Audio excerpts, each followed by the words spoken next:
Welcome back. I'm Kari Wilson, Communications Director here at Two Cities, and I'm here with Kyle for the first time in a while. And I know. Glad to have you back. in a different room, too. I know. I love this room. Me too. The amount of people that have listened to Dr. Mohler's podcast in here, and then they commented on the podcast, but they commented on the room and just the way it looks and it feels. It felt like the room was designed for Two Cities, but in some ways it feels like it was designed for Dr. Mohler. I mean, him in here in a three-piece suit for our first podcast in this brand new room, it was epic. And I have to follow up and sit in the same You're going to do fine. I'm excited about it. I don't know how I feel about that.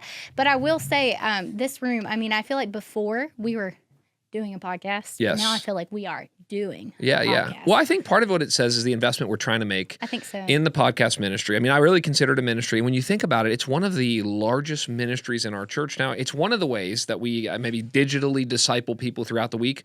Again, like we said at the beginning, we hope it's a resource for community leaders. We hope it helps people, the average, and I mean that in the best sense of the word, the average person in our church go deeper. Mm-hmm. It lets us dive into some topics. It lets us allow people to know a little bit more about some initiatives or insights that we have and want to let them know about. So I'm excited to be here with you. Yeah, I mean, I've heard it said before, we have like 168 hours in a week. Yes. And really on a given Sunday, maybe if you're like a volunteer, you're spending like 2.5 hours with us. But most people, it's an hour and 15 minutes that they're in here. They're not even here every week. So we want to come to people with content during the week, and our podcast is just another extension of that. And I think what we're seeing too is people are consuming so many podcasts. I can't remember if it was during the podcast with Dr. Mohler, if it was something I talked to him about personally, but we were talking about just that podcasts are one of the highest forms of media consumed now. I mean, people are consuming them because a lot of times they're listening to this and they're not watching it on YouTube necessarily. They're listening to it on iTunes or Spotify, so they're able to multitask. And so I think people are consuming a lot of content. I think I know we're going to get in the book of Proverbs.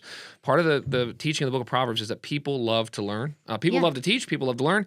And so we hope this comes alongside and really helps to disciple our church. I think so too. We're always moving in our culture now. Yes. So like sitting down like we used to and just like opening a book for an extended period of time, it's not always possible. I think about a lot of the moms in our church who are chasing kids around their house or trying to do their dishes or like cook dinner. And it's like those are the only times that they can actually like get content. And so having things available for them to kind of intake during those moments, those normal rhythms of their day. So, and one other thing, I know you're about to start on this, but another thing I think that's helpful is no longer do churches, not that this is a bad thing, but no longer do churches just need to send out long emails to communicate things. No one reads those.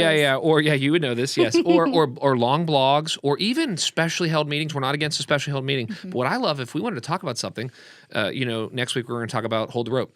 That could be something that we could call a meeting for in our church, and we could have said, hey guys, we just need to tell you everything about it. Or we could say, let's shoot a podcast, and the vast majority of people who really care about wanting to know more about this are going to have a chance to listen to it in a longer form for 30 or 45 minutes. I've really enjoyed that because I think for the first time ever, we've kind of like pulled the curtain back and helped our congregation understand why we're doing a lot of the things that we're doing in a format that you wouldn't have that amount of time to do in a weekend service. We've got to get to the Word. And so having a place where we can lay out where we're headed, why we're headed there, 100%. I think it allows our church to be more on the same page as we head forward to multiply together. So with that said, that's not what we're here to talk about today. What do you want to talk about today? Tell me. We just started a series called Wisdom for the Holidays. You just launched it this weekend.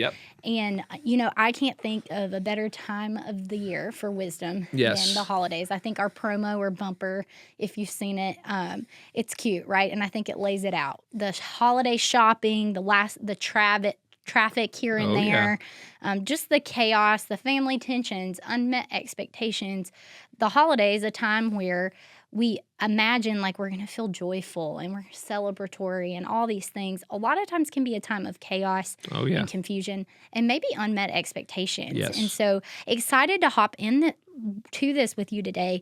Kyle, what is it about the holidays that you feel like exposes and magnifies these tensions? Well, I mean, like you kind of got to it. I think the same, sometimes depending on the life stage we're in, we're thinking about the holidays. So say things are going well. You just got married. Maybe you're just about to have a kid like you. Yes, I am pregnant.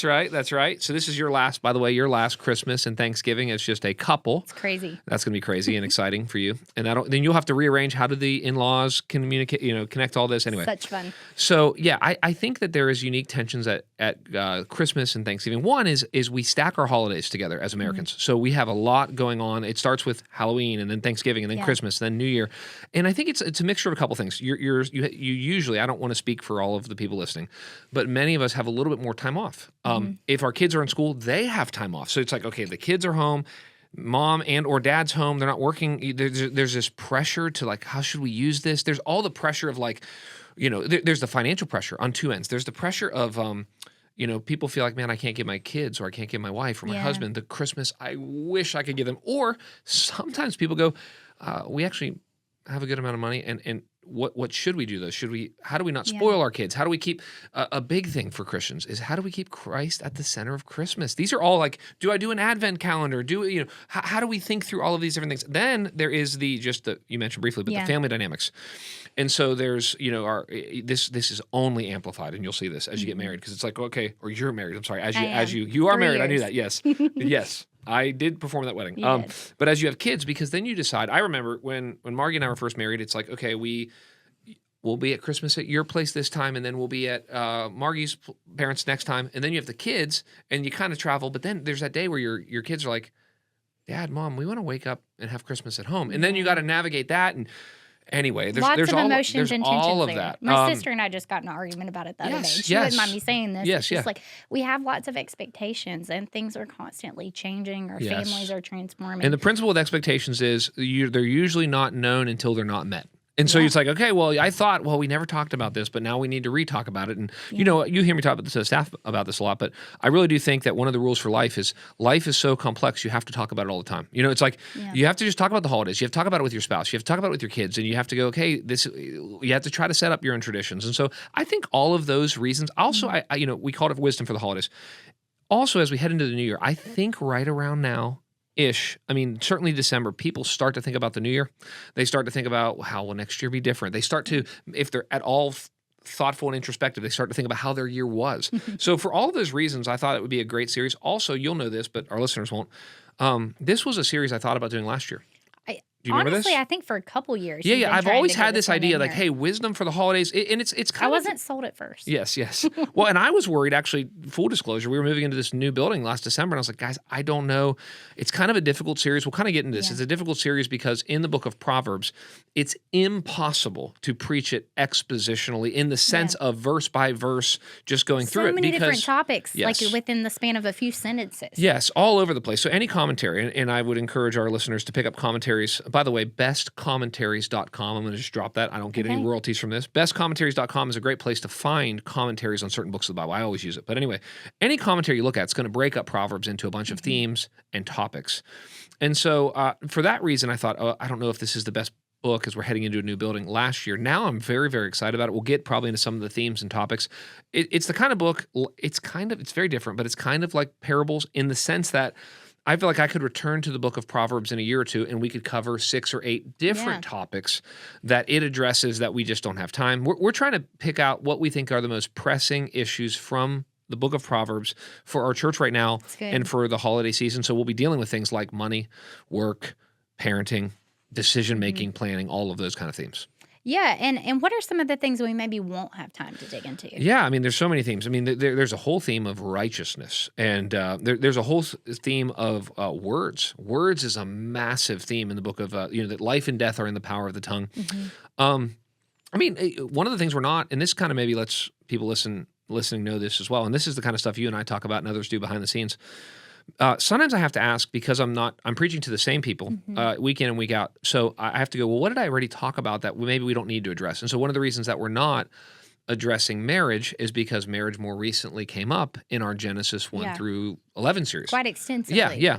We could actually, there's a whole biblical masculinity, biblical femininity, marriage. Those are things that you could preach a different sermon out of this text, but we just felt like, let's focus on parents. And then last thing, and I know you want to say something, but relationships in general is a massive theme in Proverbs, but we've decided that one of the sermons is going to be more focused on friendship because we think that's a unique topic that the Proverbs address that we have not in a long time addressed. We talk about community as the larger category, but we don't talk a lot about friendship. And that was exactly what I was about to say. I'm excited for us to have an entire Sunday sermon about friendship. You think about a good portion of our church, maybe half, maybe more than half of our church are just like unmarried, like single people in our church, whether young professional or widowed or divorced, whatever situation they may be in, that they're not navigating marriage right now. Sermons on marriage are helpful as they think toward their future. But the fact that, like, we are all going to be a part of friendships, and we all need wisdom in friendships. We recorded a video the other day that we'll release some snippets of and some fun content we have coming out during this series, but of just an elderly couple who we were talking about friendship, and we're like, we're going to bring an older married couple on to talk about this. And it's like, friendship is the basis of all 100%. Of our relationships. Yes. So I think we're all going to have something to gain from that. What are some other Go ahead. Well, let me tell you something interesting about friendship. I was looking up some things about the holidays. One of the things I found out, and people can double check me on this, but from what I could find, the word Friendsgiving. Now, that's interesting. So now that's very common to us now. Like, my parents did not have a Friendsgiving. Okay, there's no such thing as that. I mean, people as friends got together on Thanksgiving, but there wasn't. We didn't name it. It shows up in the Urban Dictionary in 2009. In other words, it's fine. Yeah, there you go. It's right around. And I'm 2 years out of college at this point. And so, what's interesting about that is I don't know what it means. I mean, we could talk about this. I'm like, what does that mean? And maybe maybe we'll get into this as we deal with the text and that topic. But I think Friendsgiving is a good thing, is what I'm trying to say. Mm-hmm. But I wonder if the reason that we have Friendsgiving is because people are so isolated, because people do not, it's the transient nature of our culture. And it's the single people that, and it's maybe the breakdown of the family at some level. A lot of people, I understand, they do Friendsgiving and they do Thanksgiving. Mm-hmm. But I just thought that was an interesting insight into when a new phrase pops up in the culture and it's fairly new. It's newer than the iPhone. That's pretty interesting. Well, years ago, you didn't move thousands of miles away from your family. Yes. And you think about the cost of, like, flying or even driving multiple times during the holidays. I think Thanksgiving is one of those times where we see people more so tending to stay at home. Yep. But I don't know. I think of Friendsgiving, and I just think of college experiences and the horrible food that we made and brought to these things. Did you do Friendsgivings? We did all through college, like, even in dorm rooms and things, you're microwaving your meals. And yeah. I mean, it's fun, though, because you're bringing together the little that you have, and you're just enjoying each other. And I think in that type of environment, it's different than your Thanksgiving dinner with your family. There's less tension. Yep. There's less drama. You actually, in some ways, are enjoying what you wish your typical Thanksgiving would look like. Well said. So let's talk about that for a second. Yeah. I mean, part of the reason that we're getting into this series are the tensions that we've already talked about, but specifically relational tensions around the holidays. What are some of the things that our people in our church are facing as they go home for Thanksgiving in just a few weeks? Yeah. Well, it's like the Bible talks about Ebenezer's, like these remembrance stones in these places. I think the holidays for us, like, they remind us it's been another year. And it might be. The classic ones would be, it's another year and I'm still single. It's another year and I'm still can't have kids. Mm-hmm.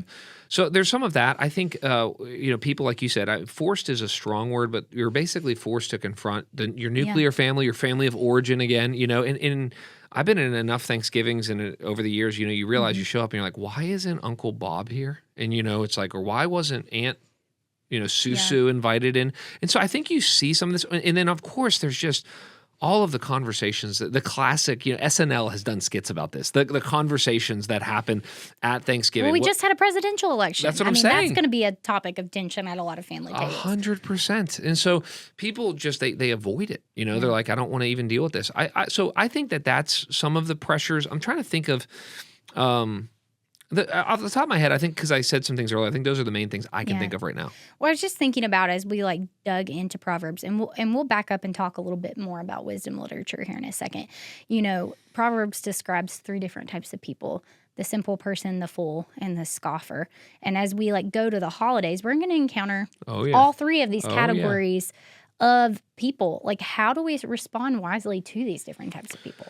Oh, man, I think genuinely, it depends on, that's a great question. It's such a hard question to ask because it depends on how much relationship you have with them, and I think one thing you feel, just speaking from my heart, one thing sometimes you feel at the holidays is you're like, I see this person once a year. Yeah. You might think, I've got this brother, I've got this sister, I've got this aunt, my mom and dad, and maybe there's something you want to talk about, and you're like, but do I talk to them again about this issue? The one time a year I see them. Do you know what I'm saying? I don't know if it was on this podcast or where I shared this, but I was talking to a guy, and he had a very serious conversation to have with his brother. And he'd been planning it, praying about it, talking to his dad about having this conversation with his brother. And then he finally gets this time. I don't know how it happens. He ends up having, it's like a holiday thing. He ends up having this conversation with his brother. And I said, how'd it go? And he was like, like a B plus or like a C plus B minus. And I was like, That's man, maybe a celebration. yeah, I was like, that's how a lot of conversations go at the holidays. You feel this is how I can feel. Mm-hmm. You're like, I make something up. I want to talk to my sister about my concerns, in her marriage. Yeah. You're like, but I talked to her about that last Thanksgiving. It didn't go that well. I only see her once a year. So I think you're waiting a whole other year to have that's the what I'm exact same saying. conversation. Yeah. I think that's what people feel. They're like, this is, and then there's the pressure that the holidays need to be this really fun. And I want holidays to be fun. And so you're like, I don't know if, over a cup of coffee after dinner, if I should bring this issue up. So there's all of those questions on how do I bring things up, and do I have enough relationship? Yeah. Of course, I think one of the wisest ways to do it is to try to ask good questions. And the key to asking a good question, I think, is you genuinely have to want to know the answer. I think we're instinctual enough that if I ask you a question, you can tell. Your motive do I seriously want to know this, or is this a way for me to try to trick you and trap you and show that I know something that you don't, or that I'm trying to actually hold you accountable in an area? Like, you have to sincerely say, I really care about you, and how's your marriage going, or something like that. When you talked about in your sermon how wisdom is practical and relational, and it's like, practically speaking, like just applying just basic principles of wisdom. It's like the one time that you're gathered that you're supposed to enjoy one another is probably not the time that you should enter into these hard conversations. And it's like, what does that look like then at the holidays when the elephants in the room are elephants in the room and they're unavoidable? But what does it look like as believers to instead to relate and show love and ask questions about the non-threatening, but also important things that just show a deeper level of care for that person, that then builds just one more plank on the bridge toward you being able to address that conversation later. Yeah, I think that's great. I mean, I think that's exactly what we should do. That's good. Well, let's jump backwards a little bit. We're talking a lot about wisdom. Yeah. What is wisdom literature? Like, what books of the Bible would we consider wisdom literature? How is that different than other books of the Bible? Yeah, I love the wisdom literature. I think that the average Christian who, I'm just in my mind picturing someone who occasionally reads their Bible, they may actually go to the wisdom literature more than normal. One is, so the wisdom literature is a whole section of your Bible, classically defined, mostly like you've got the Psalms, you've got the Proverbs, you've got Ecclesiastes, Job, and Song of Solomon. I might be forgetting something. But I think, and I mentioned this, I think, briefly in my sermon, at least in one of the services I did, where I talk about that you need all types of wisdom literature. So, for example, Proverbs, if you had to say who's the target audience of Proverbs, it has to be young people. It's primarily a conversation of a dad to a son. Now, we know that God's word is for everybody, that the Bible's given, the whole Bible's given to the whole church. But when you read a book, you got to go, who is it? Even when you read the Gospels, you go, oh, okay, the Gospel of Mark was written more to the Roman, and the Gospel of Matthew was written to the Jewish people. And, anyway, I could go into different ones, but basically you go, okay, so there's a target audience, but the target audience of Proverbs is the young. The target audience of Ecclesiastes is old people. So if you read Ecclesiastes, which is often can be a confusing book, it's a book written by Solomon at the end of his life, talking about being successful and actually talking about getting old. It's with a lot of, I hope to preach through it at one point, but it's very metaphorical language. He talks about his body falling apart. I mean, it's a very interesting book that's not preached often. No. But it would be I've heard it defined as it's wisdom for the successful and wisdom for the old. Proverbs is wisdom for the young. If you think about the book of Job, what is Job? Job is wisdom for the suffering. It's like, that's a huge category of people. Then you think of Song of Solomon. Well, wisdom for the single and the married and in the romantic relationship. And what is that? And then, you could put Psalms is so large, it's hard to put it in its own category. But it has something to do with like wisdom in interpreting life and expressing yourself. So I think one of the profound things, in my opinion, of Psalms and Proverbs is Proverbs, and I talk about this in my sermon, but Proverbs deals with the ideal, the general rule, not the exception. So, hey, this is most of the time how life works. Okay, the wicked will not prosper, for example. Okay, that's a proverb. But then you go to Psalms, and in Psalm 73, the author is crying out to God, why are the wicked prospering? So here's how I think that works. I think Proverbs tell you the ideal and how life normally works. But then you go to Psalms and you go, and this is what it's like when it doesn't. You And know? that's so helpful to have the Yes. tension I of think those so. two things. We need that wisdom. Yes. We need that guidance, but also we need something for when all that seems to be falling apart. Yes.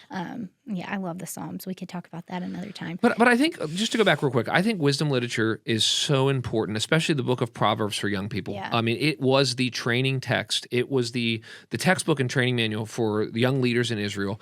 I know so many leaders that I respect that read a proverb a day, a chapter, a day. And I just think and they're meant to be thought through. They're talked about. In verse 7, where is it? In verse 6, to understand a proverb and a saying, the words of the wise and their riddles. Proverbs in some ways are like parables, where it's like I have to think about it for a while, and I have to live in the tension of what all of the proverbs say, and I have to try to apply this to my life. That's good. And we don't just see wisdom talked about in the wisdom literature. How do we see that theme of wisdom kind of being drawn out throughout all of Scripture? Yeah, it's a major theme. That's a big question. So there's I don't like have it. to go to all It's the a great places. but I'm thinking, so you learn a couple things in Proverbs. The primary picture of wisdom. So there's lots of definitions of wisdom, but in Proverbs, the primary picture is a path. Yeah. It's the whole idea. Trust in the Lord with all your heart, and lean not on your own understanding. In all your ways acknowledge Him, and He will make your path straight. There you go. So the theme of the path is such a major theme. It's a theme that Proverbs comes later, but it's a theme that shows up in the teachings of Moses, where he says, choose this day, life and prosperity, and death and destruction. And he basically puts out two paths. In the Pauline epistles, you have what's called I think they're called the vice and the virtue list. Okay. And they're very similar. You'll find vice lists where he's like, those are a bunch of things I don't want to do. And then virtue lists, fruit of the Spirit and things like that. And then, of course, Jesus, in his most famous sermon, Sermon on the Mount, he picks up on the idea of the path. He calls it the way, the narrow way, the broad way. So when the paths show up, as a general rule, there's always two paths. I think what people want to think is, no, there's 10 paths. It's like, I wish there was. There's two paths. You're on one of those paths, and that path leads to the same place for every person. Well, and what are those two paths? One of those is obedience unto the Lord, and the other is disobedience. That's exactly right. And that looks different for every single person, 100%. but we're headed in the same direction. So I think that's and interesting. then it culminates. If you really think, it culminates in Jesus in John 14 saying, "I am the way, the truth, and the life." Again, way being path. So you find out that as you do with a lot of things in the New Testament, that the path is a person. Just like peace is a person, the path is a person, and so Jesus places himself as at the center of wisdom, which again, other key texts with this, I think it's Paul in Philippians. I think it's in Philippians. It's in Philippians. I don't know what chapter. Paul says that in Christ are all the treasures of the wisdom of God. When in Corinthians, like Christ is the wisdom of God. So I preached that years ago, but 1 Corinthians basically is very interesting, which basically says that the cross is the wisdom of God. So he's going in a little bit different direction, but it's this, God says in Isaiah, my thoughts are not your thoughts. Yeah. And so, God's wisdom was such that none of us. What Paul's saying in 1 Corinthians 1 is he kind of says the scribe and the debater, and he said nobody ever saw what God was going to do. It was so wise that He would send His own Son to die in our place for our sins and to rise from the dead. So I think the wise life is. I want to make wisdom great again. In the sense of, I'm just kidding. But you know what I'm saying. I want people to desire to be wise. I think it should be a key, without getting lazy, I think it should be a key element of prayer. And I think as a pastor, that's what you pray for people, or I'm just saying as a Christian. Like, people come up to you and they're completely overwhelmed with their lives. This happens all the time. And they're, make up something. Hey, I'm worried that my dad is, an alcoholic and it's affecting my parents' marriage, and therefore my mom is anxious and it's making my brother distant. It's like, oh, I don't even know where to start. Let's pray for God to give wisdom in the situation, because James 1:5, I think it is, says that we should if we don't have wisdom, we should ask God for wisdom. And so there's a uniquely, and I get into this in my sermon, there's a uniquely Christian spiritual element to wisdom. This is not worldly wisdom. It is skillful living. That's key. But there's a worldly way to live skillfully. Well, yeah, I think even just as we were talking about, like the idea of the cross or Christ being the wisdom of God, it's like we need a model, like, and we needed a model that was immutable and unchanging. Yes. All other models that we look to are going to falter, and then comes our confusion, right? When like pastors fall from grace, Yes. and well, what am I to do now? But like Christ ultimately is the model that we can trust, and looking at his life, it's like, how often do we look to Scripture at who Jesus is? And this is not the only thing we want to do. Some people take this to the extreme and just say, okay, how is Jesus responding in these situations? If I'm a follower of Christ, how can I also respond? Yes. Yeah. I mean, I think that, and I forget what I was teaching on that in the last year, that I really, really came to the new realization that we need to stop talking only about living for Jesus, and we need to start talking about living like Jesus. And I think we need both. The imitation of Christ. We need to say, okay, Jesus has this, I think it's in Matthew 12, where Jesus says some version of, the queen came to listen to Solomon, and one who is wiser than Solomon is here. So what we're told in the Bible is that Solomon was the wisest man ever to live. And then Jesus comes, of course, the God-man, and he says, I am actually wiser than Solomon. And so part of what you see, even I've heard non-Christians say, when you read some of the things Jesus said, just like from a non-Christian secular view, you're like, how could someone ever be? We take for granted something like, give to Caesar what is Caesar's and to God what is God's. That is so deep. That is so profound. That is so wise. Anyway, so I think, yes, absolutely, one way to gain wisdom. And that's another thing. So Proverbs are just one of the containers in which we get wisdom. So the Proverbs are simple, short, pithy statements. We have plumb lines. Remember things that can come to mind. And what's interesting is every nation has plumb lines. Every people has plumb lines. It might be... don't throw the baby out with the bathwater. We have these sayings that we know are trying to teach us something. And so I would just say Proverbs is a container of the way God gives us wisdom. Sometimes God gives us wisdom by telling us long stories. Sometimes God gives us wisdom by teaching us long passages, like Jesus' Sermon on the Mount.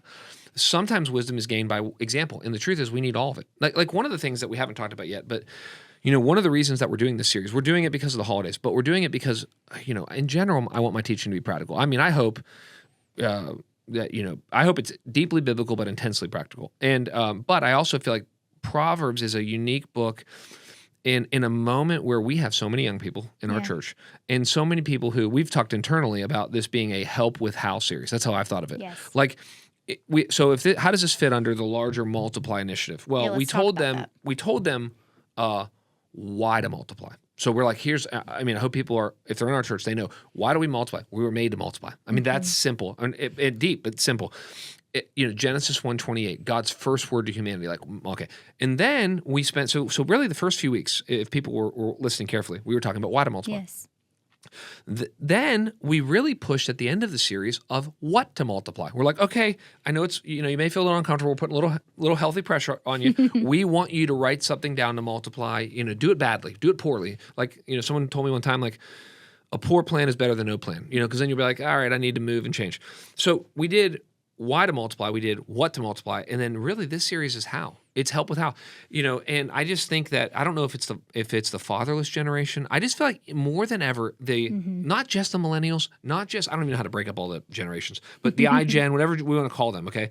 I think they're like when I read articles about the business world, what they say is a lot of young people, they're looking for, they want to have an impact on it, but they're always looking for where can they be developed. Yes. Like in ways that I don't hear the older generation thinking that. The older generation is like, I'll work for Ford for 30 hours or 30 years and hopefully I'll get my pension. And people, they want to have meaningful work, but they're looking, and I think we've been called, the millennials and below, we've been called the mentee generation. So I just think people don't know how. They're like, I want to know how to be married. And if you don't define it, two things. If it's never been defined and it's never been displayed, they don't know what to do. That's good. Those are two really good categories. Can you dig into that? Well, I feel like part of my job, like one of my primary jobs as a Bible teacher is to define things.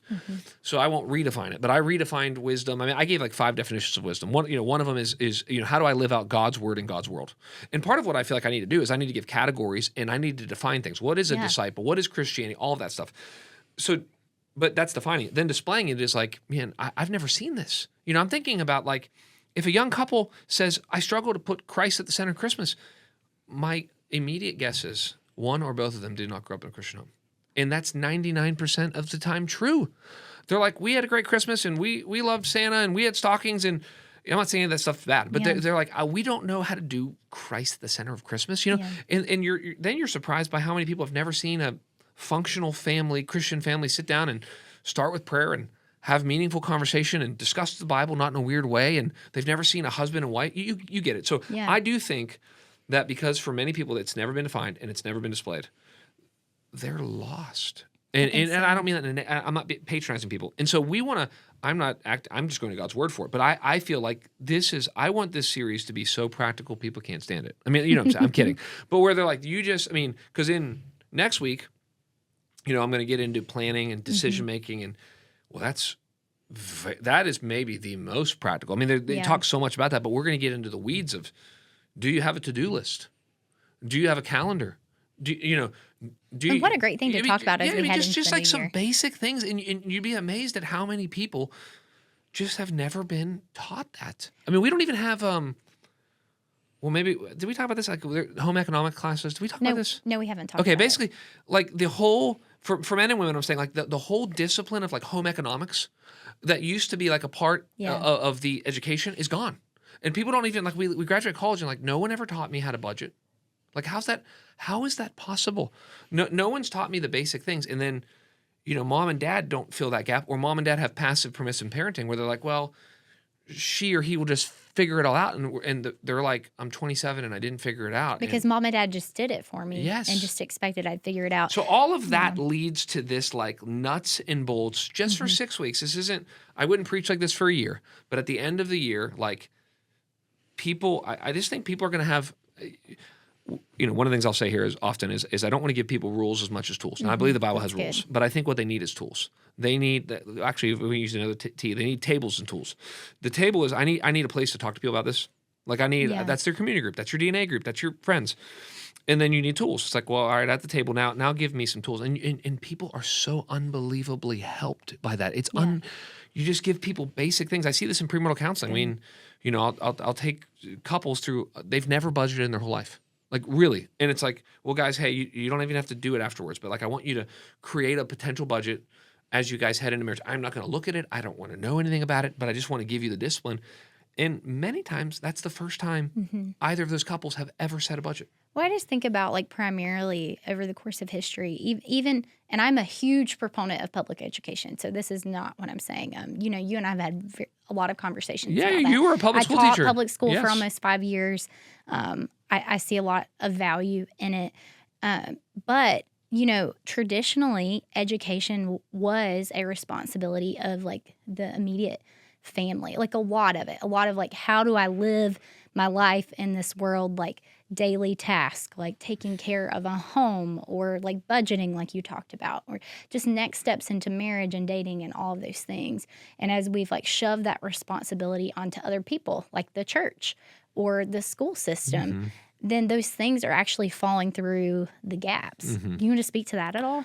Well, no, I mean, the first thing as you're talking, I'm just thinking, and I'm like, man, I think with our residency, and I'm not thinking of any, I love all of our residents, all of them. We love our residents. We love our residents. You guys. But one of the things I think, I don't think Pastor Stephen or Shelby would mind me saying this, one of the things that happens when you have residents on, they're coming on, a lot of our residents, they're 22, they're 23 years old, and they're great Christians, and they love the Lord, and they want to be in ministry, and God's doing a great work in them. And then you have this ministry stuff that you're trying to get them to do, or you've got their seminary education. And I'm not saying all the residents. I'm not even saying the majority of the residents. But what I've heard is sometimes some of these residents come in at 22, 23 years old, and they don't have the life skills, the basic book of Proverbs stuff that we've been talking about. Time management, planning, budgeting, calendaring. I mean, basic. We can't assume those things anymore. Yeah, We're past that. And so, and we get there, and we've got great staff, and our residents all learn. But I'm just telling you, people in their young 20s who are great, godly people who made it through a residency process. Some of them, we almost have to go back and go, hold on, are you overwhelmed with work because it's too much, or are you overwhelmed with work because it's a time management issue? So, I want to speak to that a little bit. Why do we see like wisdom like lacking in our culture, or how is our culture treating it differently today? Well, I mean, I don't want to repreach my sermon, but I think one of the issues is we have so much information. Yeah. So I kind of build on, there's information, there's data, there's information, there's knowledge, there's wisdom. And I think there's so much information that people don't ever take the time to consolidate the information into knowledge, and then that knowledge into wisdom. Well, it's overwhelming. I mean, like, being pregnant for the first time, There's a thousand things I can look up. Well, this is a great example of this. Yeah, go ahead. Go on. It's so overwhelming to the point that I almost can't take any of it in. Yeah. And it's like, you have lots of people giving you advice, but then the internet is there and like social media influencers and everything contradicts itself. Oh, yeah. It's too much to synthesize, and then you feel like you're worse off than you were. Yes. I mean, I think I think what people should do is, because there's just too much to know about too many things. I think there's need to know, need to grow moments in people's lives. Like nobody, I mean, I'm thinking a single guy, for example, or girl, but probably more guy, would be very bored to read a book on parenting. And be like, why would I mean, you honestly couldn't even make him do it. I don't even know if you could pay him enough money to do it. Like, he'd be like, why? I don't want to read this book. As soon as you have a kid, you're like, I need to read a book on parenting. You know what I'm saying? And so I think unless sometimes... you're my husband. And then he doesn't want to. like a... he's reading ahead of time. Two parenting books by James Dobson, like when he was like right out of college. I'm like, I don't know why you did that, but that'll be helpful for There you go. Well, he would be the exception, not the rule. Yes. But I think what happens is, I mean, why aren't people? I mean, you have to. Part of it. We get into this in verse 7 with the fear of the Lord. I mean, there is to really become wise. There is a humility. Yeah. You have to basically admit, I don't know what I don't know, and there's a lot of areas I need to grow in. And so I think, that's a good question. Why aren't people becoming wise? I'll need to think more about that. But I think it's. Well, some things I thought about. Yeah, please, go ahead, yeah. Our parents' generation even was not Googling answers or asking, even now, okay, ChatGPT, like answers to life's questions, where before we would go to our parents or our grandparents and we would ask them questions. Well said. I think you're exactly right. Now we're going to technology, and what's missing is that personal component of like life lived and experience gained. I think about even small things like when I'm cooking in my kitchen and I feel the impulse to search on Google instead of, what if I took this moment to call my grandmother? That's sweet. Yeah. And we don't have as much respect for the wisdom of the old anymore. Yes. And so I think what we're valuing more than wisdom in our culture today is actually knowledge. And knowledge doesn't always turn into wisdom. That's right. Any thoughts? No, I think you're exactly right. I mean, as you were talking, I had that thought of just, so the picture of the Bible, and I've said this many times, is the wisdom of the old with the strength and the youth of the young. Yeah. Or the energy of the young. And I do think there's a division. I think that so many things, I'm not saying we need to go back to 1934 and we all need to live together or something, but or live in the same neighborhood or never move. But I do think there is something of like, man, when you don't have that multi-generational influence, to say, that even that, I think parents need to lead their kids, not grandparents. But the right grandparent who's around enough goes, when you got the kid or your own son, not your grandson, but your own son, you say something like, "Hey, I think you're being a little tough on him." But the average friend is probably not going to say that. They're just not going to be in your life enough. So I think you don't have the familial structures we've had in the past to pass on the wisdom.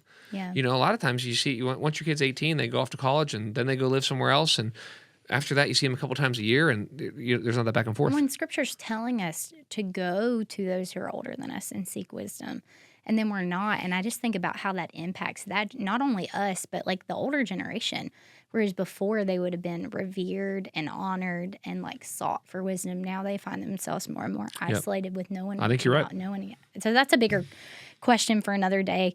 But, I think really, as we kind of draw to a close, we're thinking about the holidays and with the hustle and the bustle and the expectations that they bring. Any practical tips for families as they begin to just navigate this season? Man, well, again, I guess I would say to them that if you have not grown up in a Christian home and you're trying to figure this out, give yourself a lot of grace. I mean, Margie and I, we've been trying to, we've been married for almost 15 years. We've got a 12-year-old, a 10-year-old, an 8-year-old. Margie does a great job with this, but I still struggle to put Christ at the center of Christmas. And we've tried it, we've done it, and I would say, maybe I'm not trying to be self-serving with our church. I'd say if you're a younger family listening to this, younger mom and dad, leverage the things that we do have in our church. Yeah. We've done, of course, we yearly do. What do we call project. it? A Christmas project. Thank you. And you can actually still register for that. So yeah, there you go. So that is something small. It's like an hour and a half once a year in the middle of Christmas. But I'm telling you, it just reorients our family. It's, hey, we're going to make something, and then a lot of times there's not always, but a lot of times there's an evangelistic push. It's like, oh yeah, I need to. This is a unique season, not just to invite someone to Christmas Eve services, but to Talk about Christ uniquely in this season. This has never been an official thing that our church has done, but there's been usually every year some young moms. It usually changes. You'll probably be you'll be in the next group of them. Probably. I actually did it one time. Okay, there you go. Even though I didn't have kids. Yeah. But the Jesse tree. I mean, I think Margie did that 3 different years, and we now have 3 different Jesse trees.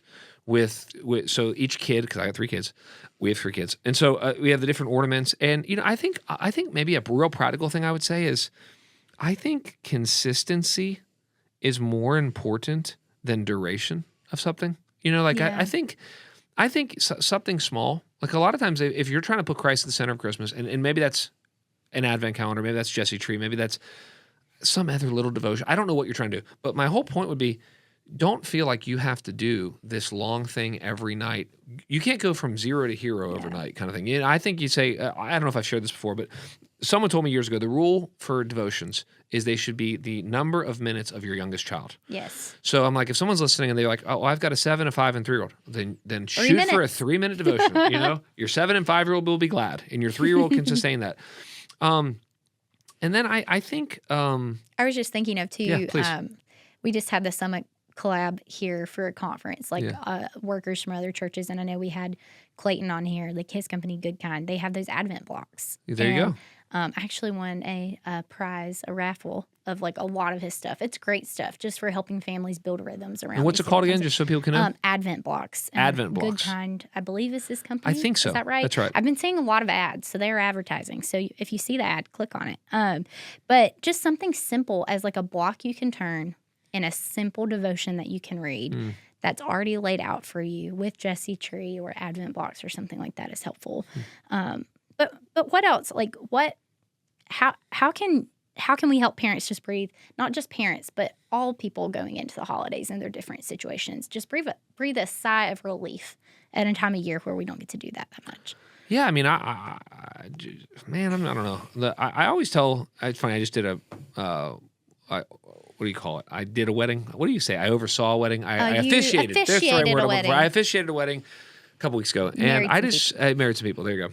And I just told them what I tell every couple, because I was at the rehearsal dinner, and I said, guys, tomorrow is going to be crazy and exciting, and you're gonna have people from all over. And I just said, try your best to enjoy it, because it's gonna fly by and be over. And I don't mean to be cheesy or Hallmark card, but I think sometimes just enjoy it. Yeah, it's how many, for me, it's again, 12, 10, 8-year-old. It's okay, I have 6 Christmases left with Addie in the house. That's heavy. It's enjoy it, have fun, make memories. I hope this will make sense to people.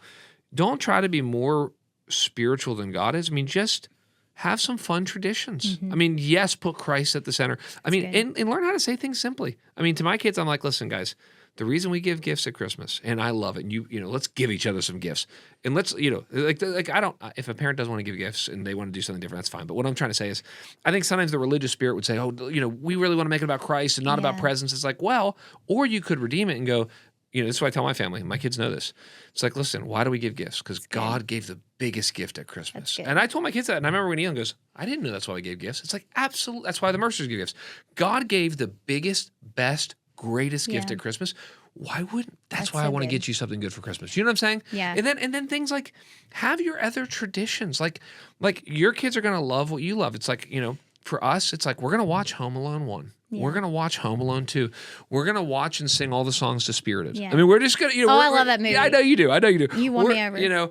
And we're going to put up our decorations the day after day after Halloween, so that we can have all the Christmas stuff for 2 full months. And so I think we're gonna make the hot chocolate with that. And so I think having both if we can do this, and it's hard, but having the deep resources of Christ is the center of our family, and that's what Christmas is about. And we have a ton of fun doing it together. Well, I'm excited because in a few weeks, we're going to actually get to dig into this a little bit more. How do we handle Christmas as families, as parents? And so excited for that conversation.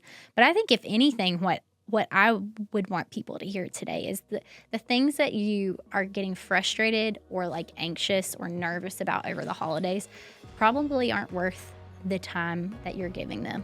And it's man, some of these frustrations can wait for another day. Let's just be present. Yeah. Let's look to Christ, be present with our families. And as we feel the tensions rising, consider whether or not it's worth like disrupting that moment. I agree. Have that conversation. That's a good word. As we close, we're glad that you're here with us today. We have podcasts coming out every week on Open Bible, Open Life. We're actually now on Spotify as well as Apple Podcasts and YouTube, and you can tune in there for more conversations. We're excited to be alongside you this holiday season, but also have some great content for you as well. And with that, I guess we can call that a wrap.